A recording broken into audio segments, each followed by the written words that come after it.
Hey, Daily Doses, this is Pastor Larry here again, and great to be with you. We're starting to look at Proverbs, and it's no surprise to a lot of folks that it's absolutely my favorite book in the Bible.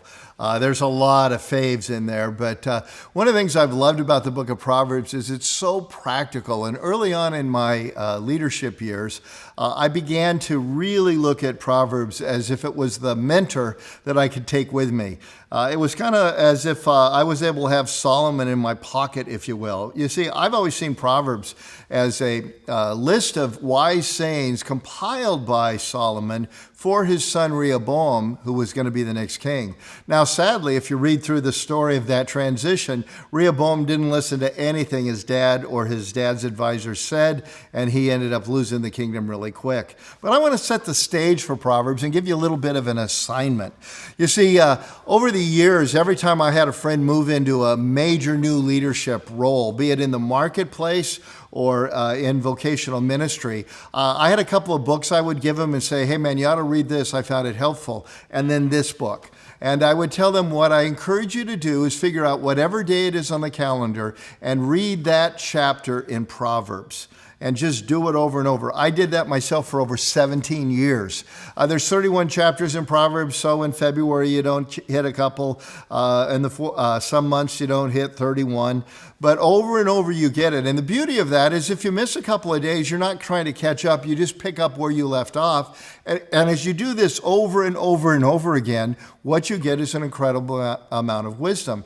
Because Proverbs isn't like the letters in the New Testament, the stories in the Old and the New Testament. It's just a series of loosely related thoughts, sometimes grouped together and other times not.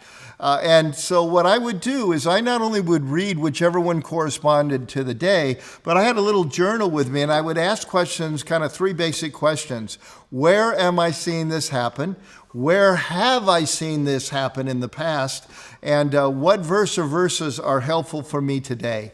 And I'd read through a chapter, and sometimes I'd actually finish that entire chapter, and there'd be nothing in it. Like, okay, maybe next time. Or there'd be a couple of verses, and I'd write down somebody's name or their initials because I had seen that principle work out in that situation, or maybe in my own life. But the beauty of Proverbs is because it says kind of the same things over and over, so loosely organized, is that one time I'd read a chapter and go, oh, there's not much there. And boy, a couple of months later, I'm reading that same chapter, and it is just a treasure chest of gold and wisdom. And that was the intent of this book as it was put together. So that's my assignment for you. If you are in any leadership role, you're a parent and trying to figure out, man, I wish I could be wiser as a parent, this book is for you. And just start today with a date on the calendar and start reading it. Don't worry about the ones you missed. Just pick up where you were. And over a period of time, the wisdom in this book will drip into your life. One of the things that I sometimes have been told is I do have some measure of wisdom as a leader. And I think people think you're kind of born with that. Well, you're born with kind of a way your mind works. You're born with a sense of insight.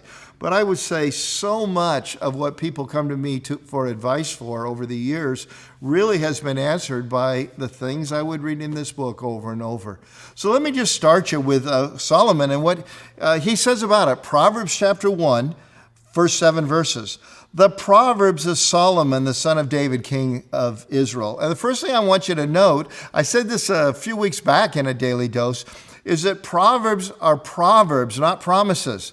A proverb is by definition a pithy saying about how life generally works. And Solomon himself says, this is what this book has. The Proverbs of Solomon, son of David, king of Israel. What are you going to get out of this? It's for gaining wisdom and instruction. If you want to understand words of insight, this is where you go.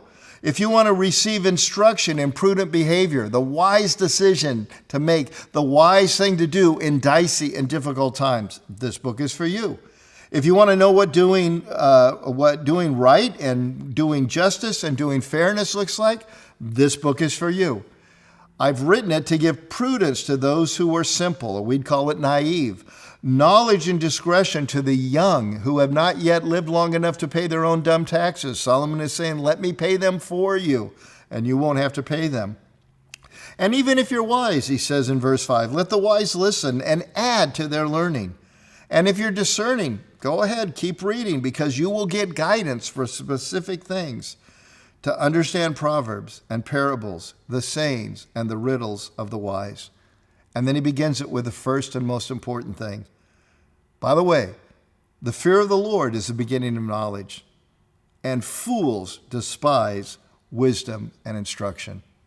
Proverbs, the book the fool will ignore, and the wise, or someday will be wise, will pursue.